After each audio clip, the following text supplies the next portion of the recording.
Hello and very good evening to everybody. I hope all of you are keeping in good health. I welcome you to my show, the fourth of the five series program that we have planned.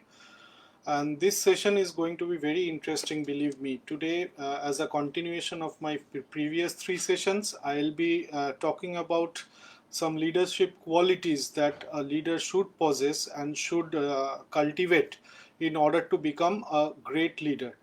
Now, in continuation with to my previous three sessions, today we'll be discussing with another four set of laws: the law of process, the law of inner circle, the law of buy-in, and the law of sacrifice. The names, as usual, are very common. The terms are very common, but we need to understand the inner meaning of each of these terms in order to become a successful leader and in order to do better for ourselves on a daily basis. Now, let's start with the law of process. Now, before I start law of process, I can't just stop saying a single statement which is a defining statement for this law. It says leadership develops daily and not in a day. It's very true. I don't know how many of you would agree with me, but all of you should. Actually, we have been saying, I personally believe in this particular fact that we cannot do a thing in a single day, or we cannot practice doing good things in one day. What we have to do is we have to keep on trying, we have to keep on improving ourselves on a daily basis so that it becomes a habit for us, for a self improvement pattern. And in the process, what happens is we become a better leader. Now, becoming a leader is a lot like investing in the stock market. Many of you who have been listening to me, I'm sure you invest in stock market, and people who invest in stock market, they know this thing very much, that you cannot earn a lot of money in a single day. A single day investment might fetch you some results, but if you have to be successful in the stock market, if you have to earn consistent revenue from the stock market, then it is very important for you to understand the stock market first, and then carry on with the movements that are required. And you learn, the most important thing is you learn the stock market on a daily basis. It does not have a pattern where you can easily keep your stocks in pattern and you'll say that I'll make a profit of this much or I'll make a loss of this much today. That is not possible. What is possible is you keep a steady watch on the stock market, and you keep following what is happening with that particular stock, and then only you can actually earn a successful revenue from that stock market. There is nothing called fortune. Yes, fortune can fetch you results, but it is very short term. It might fetch you result only once or twice in your entire span of life. How many of you have seen people winning lotteries? It's very limited. But people who actually are good leaders, they don't believe in all these things, these shortcuts. I have discussed in my earlier sessions also that shortcuts don't at all exist. If you have to be a leader, you have to have a consistent path. You have to have a moderated path in order to get results. Now, that is where the secret of success is. The secret of success is a daily agenda. You need to have a daily agenda, a daily list of to do things, uh, following which you can actually get a higher rate of success. And more the rate of success, the better is a leader you are considered in the industry or amongst your followers. I am not talking about leadership in entrepreneurship only, or I am not talking about leadership in corporate world only. When I talk about leadership, it is the leadership term should be taken in a very generic way, and people should understand that leaders are required in all aspects of life. Many of us keep on following certain gurus, their inspiring thoughts. When they speak, we follow them live on Facebook, or we follow them through some other channels. Why do you do that? because somewhere in the back of our mind we understand that I need some learning, and that learning comes from a leader. And this is true for everybody. Everybody should understand that leaders are also learners. The leadership process is very complicated. Believe me, it's very complicated, and people who are already leaders in their respective areas, they will understand and agree to me this complication exists in all aspects, because there are so many facets of leadership. There is respect involved, there is experience involved, there is emotional strength involved, there is people skills involved, discipline involved, vision, then momentum, then timing, you name it, and the list keeps on growing. Okay, I have a question here. I'll stop here. I'll handle a question by Abir. He says, "Sir, how do we differentiate between shortcut and smart work? Isn't that a very thin line?" Yes, it's a very thin line. But smart working is somewhat different, Abir. Smart working is when you apply your skills, when you apply your capabilities and perform the work in a shorter span of time. But when you say I am taking a shortcut, it means that you are actually bypassing the required steps for performing that process in a particular way. So it's advisable that please don't take any bypass routes. I understand bypass routes will have less traffic, so you'll have less traveling time, as understood by the term bypass roads. But believe me, when you move at a very high speed, chances of getting into accidents are also higher. So it's advisable that you don't go into shortcuts, that is the bypass routes. Yes, smart working is always advisable. Leaders are expected to work smart.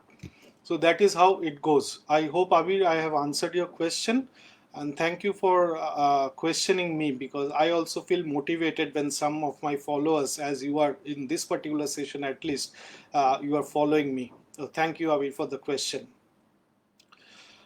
Okay, I have another question. Amulya Shravani, she says, I used to follow every day as I am already into business, but to enhance knowledge.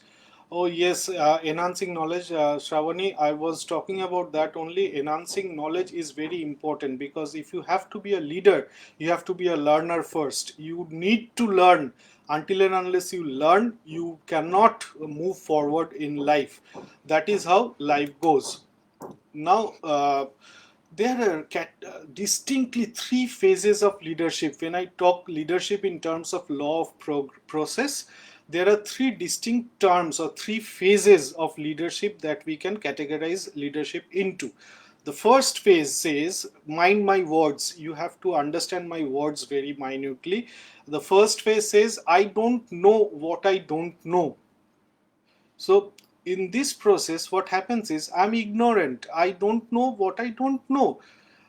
It is not expected that I know everything, but I, as a leader, should at least understand what I don't know. So, in the first phase, if you are saying that I don't know what I don't know, then you are in a situation that you might be thrown out from the capabilities of being a leader, because you yourself don't know what is not known to you.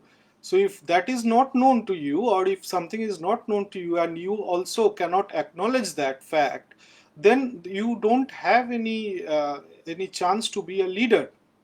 The second phase says, I know what I don't know. It is very important. This phase is very important, because this is the phase from where leadership capabilities are counted.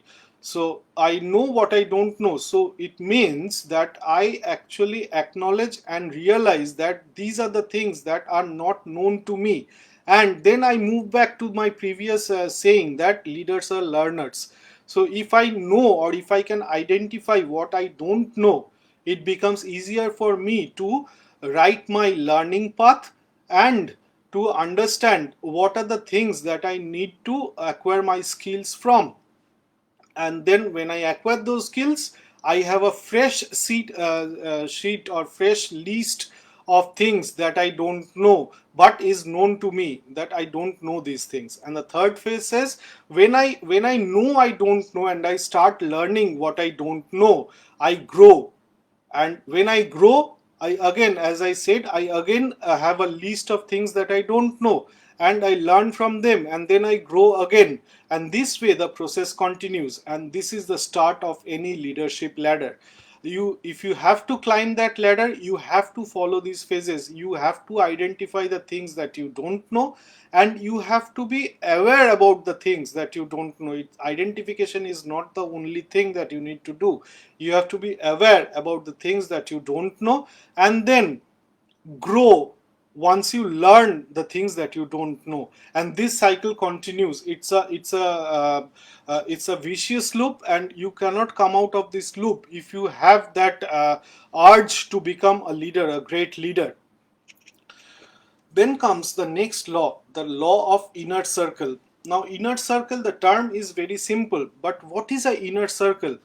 Now, as we grow up in the ladder, the number of people who are associated with me grows, it becomes broad, but the number of people who actually are close to me, that count shrinks, and that count at some point of time becomes zero also, provided you are not avoiding that list, or you are not avoiding the task of reviewing that list day in and day out.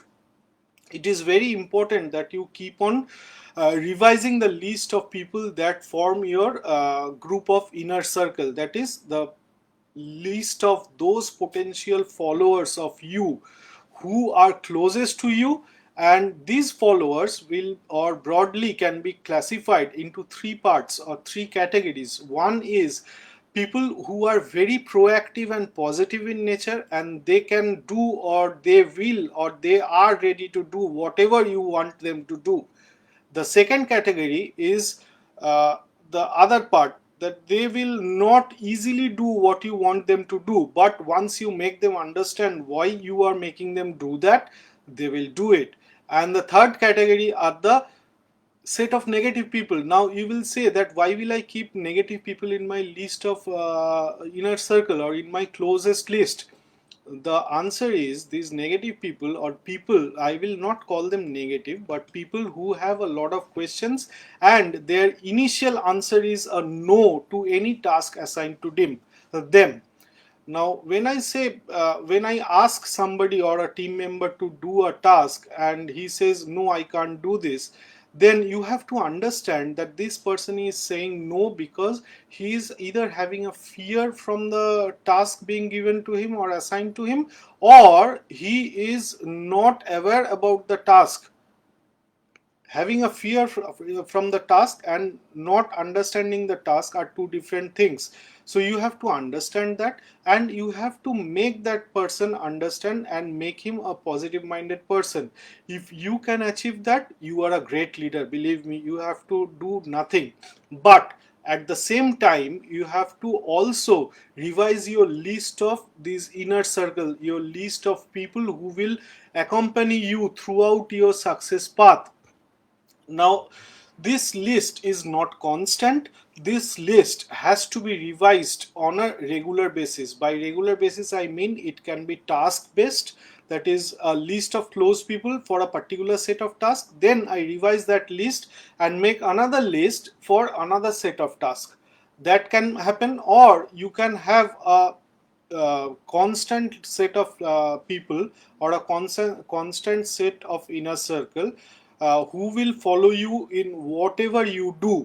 But that generally does not happen, because not all people will be comfortable doing all type of tasks. So that's why I say that you have to revise the list on and off, so that you get the correct set of people who are closest to you. That is who, if I talk about the comfort zone, that is who are closest to your circle of comfort zone, is the people who are in your inner circle.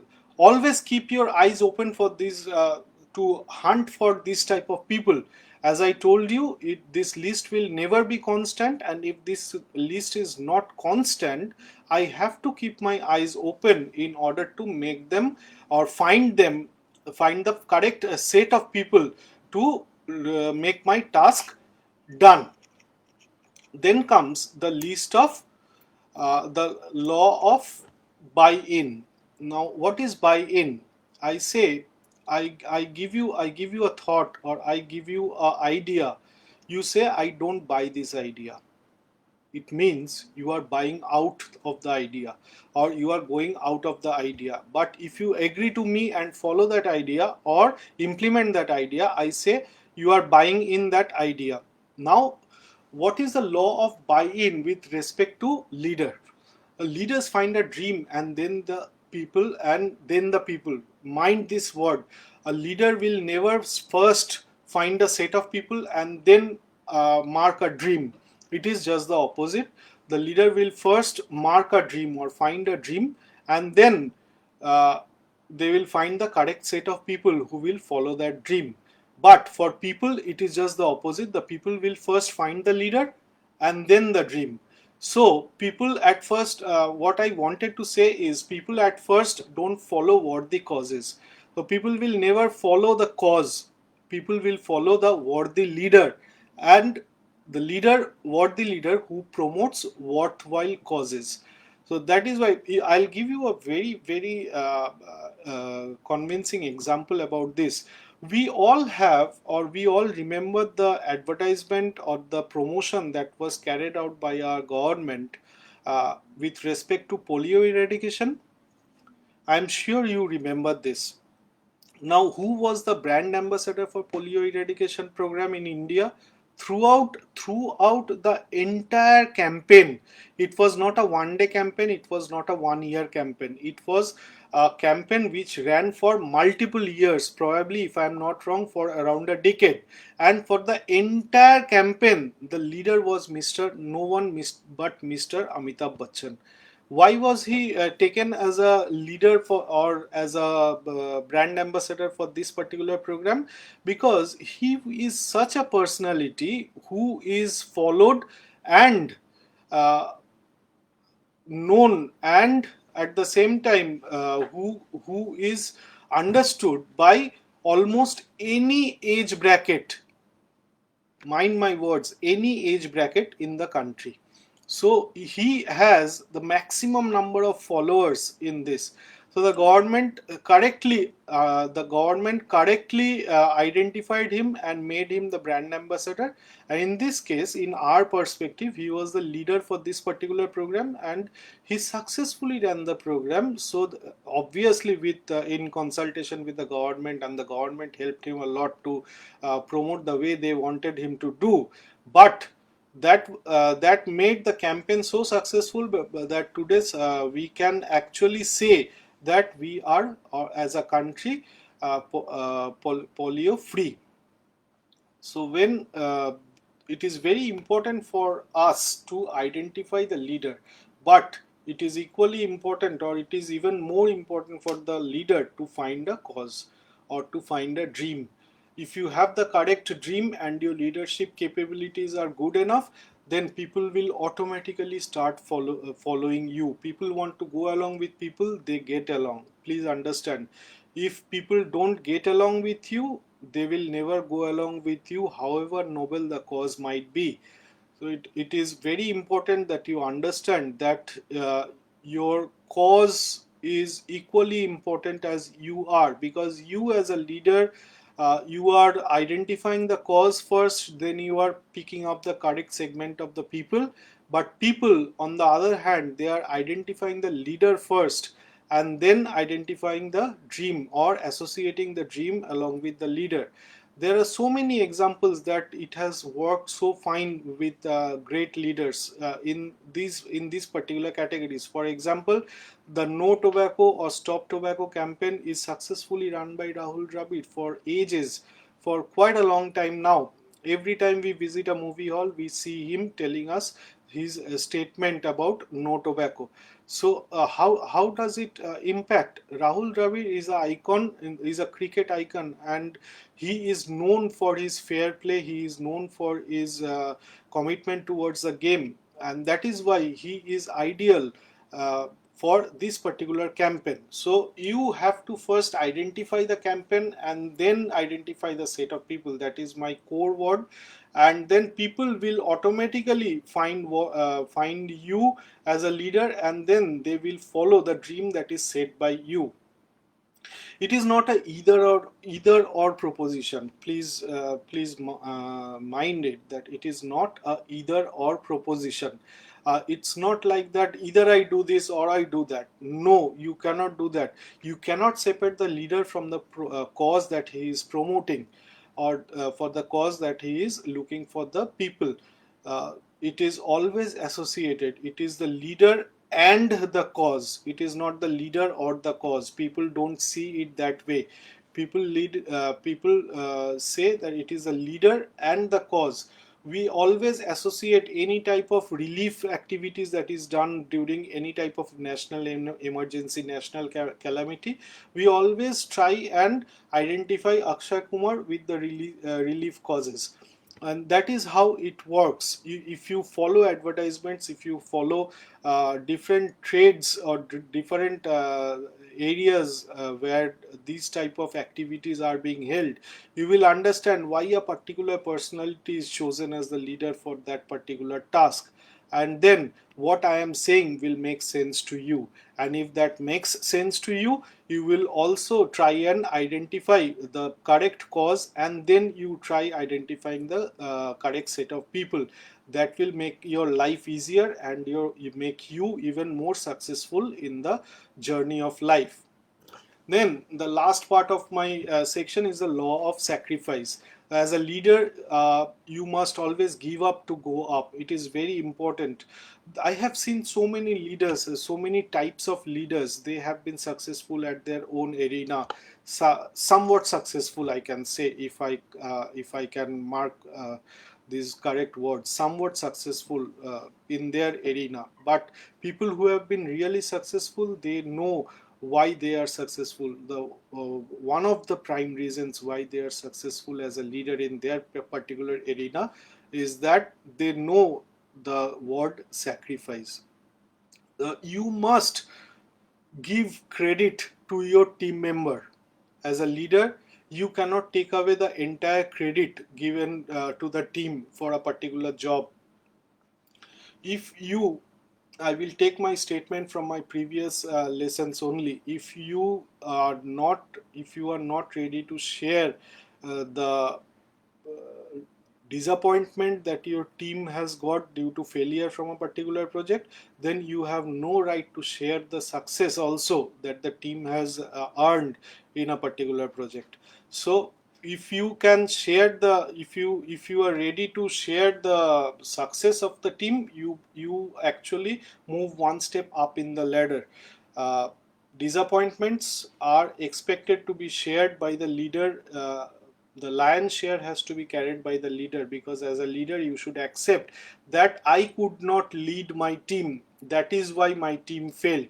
But when it comes to success, it should be the other way around, that my team did well, that's why I got this success. And when you do this sacrifice, when you can shade off this hunger for getting success, this crave for getting success, then automatically you become a great leader. Your team starts believing in you. Your team, when they see both sides of the mirror, that yes, my boss or my leader is ready to share the failure, at the same time my leader is ready to give the success credit to my team, to our team.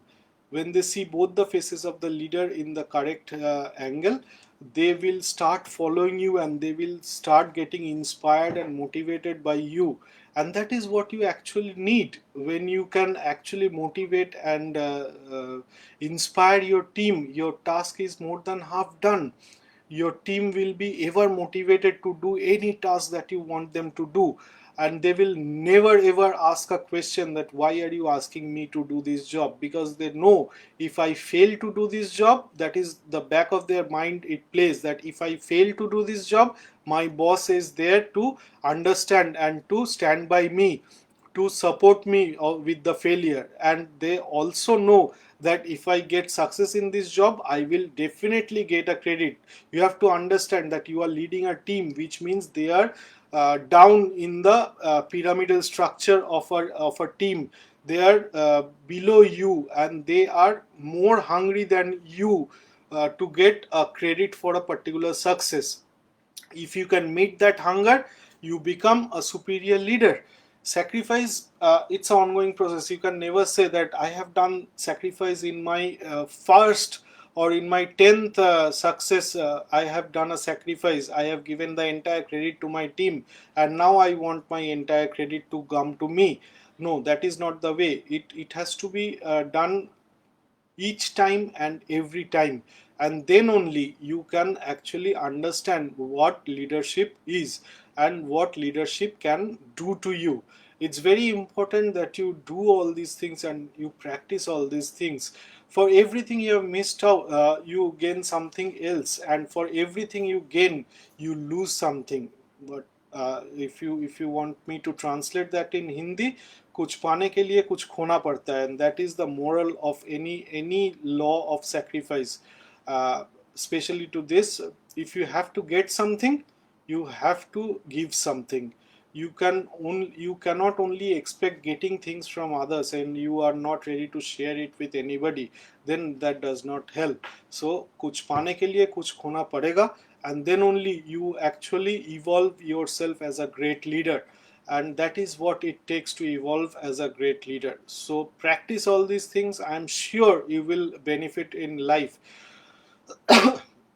The higher the level of leadership people want to reach, the greater will be the sacrifice. This is my concluding statement. Please mark my statement.